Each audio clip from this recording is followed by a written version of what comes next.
رمضان مبارک ہو، رمضان مبارک، رمضان مبارک ہو، رمضان مبارک۔ نبی کریم صلی اللہ علیہ وسلم نے فرمایا،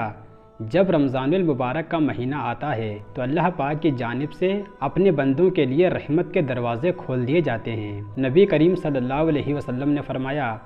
جب رمضان المبارک کا مہینہ آتا ہے تو اللہ تعالیٰ کی جانب سے جنت کے دروازے کھول دیے جاتے ہیں۔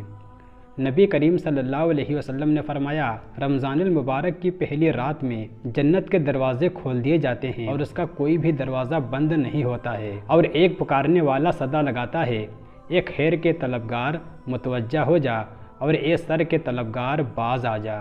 نبی کریم صلی اللہ علیہ وسلم نے فرمایا،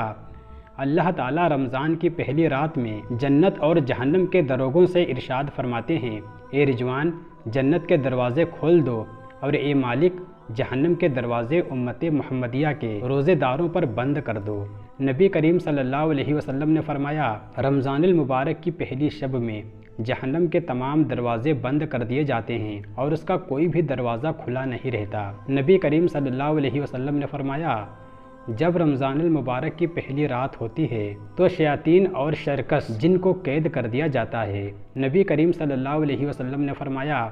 اللہ تعالیٰ رمضان المبارک کی پہلی رات میں حضرت جبرائیل علیہ السلام سے فرماتے ہیں، اے جبرائیل جاؤ زمین میں اترو اور شرکس شیاطین کو جکڑ لو اور انہیں توق پہنا دو اور پھر انہیں سمندروں میں ڈال دو تاکہ وہ میرے محبوب صلی اللہ علیہ وسلم کی امت کے روزوں کو خراب نہ کریں۔ نبی کریم صلی اللہ علیہ وسلم نے فرمایا، پانچوں نمازیں جمعے سے جمعے تک اور ایک رمضان سے لے کر دوسرے رمضان تک ان تمام گناہوں کا کفارہ ہے جو ان کے درمیان ہوتے ہیں، لیکن کبیرہ گناہوں سے بچا جائے۔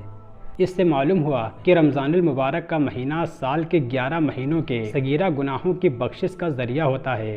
اور اسی کے ساتھ اگر توبہ کر کے کبیرہ گناہ بھی معاف کروا لیے جائیں تو کیا کہنا۔ نبی کریم صلی اللہ علیہ وسلم نے فرمایا، اس مہینے کا پہلا عشرہ رحمت کا، دوسرا عشرہ مغفرت کا، تیسرا عشرہ جہنم سے نجات کا عشرہ ہے۔ رمضان المبارک کی آخری شب میں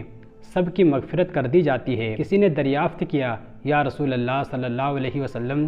کیا یہ شب قدر ہے؟ آپ صلی اللہ علیہ وسلم نے فرمایا، نہیں، بلکہ دستور ہے کہ جب مزدور اپنا کام ختم کر لے تو اس کی اجرت چکا دی جاتی ہے۔ حضرت عبادہ رضی اللہ تعالیٰ عنہ سے مروی ہے کہ ایک دفعہ نبی صلی اللہ علیہ وسلم نے رمضان کے قریب ارشاد فرمایا،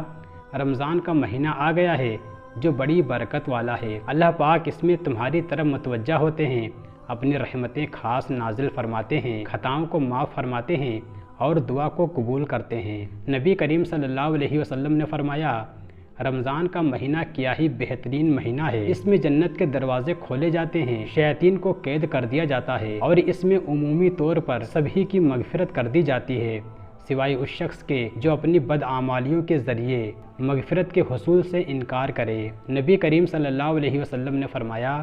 رمضان المبارک کی ہر شب روز میں اللہ تعالیٰ کے یہاں سے جہنم کے قیدی چھوڑے جاتے ہیں، اور ہر مسلمان کے لیے ہر شب روز میں ایک دعا ضرور قبول ہوتی ہے۔ حضرت ابو امامہ رضی اللہ تعالیٰ عنہ نبی کریم صلی اللہ علیہ وسلم کا ارشاد نقل فرماتے ہیں، بے شک اللہ پاک کی جانب سے ہر افطاری کے وقت جہنم سے لوگوں کو آزاد کیا جاتا ہے۔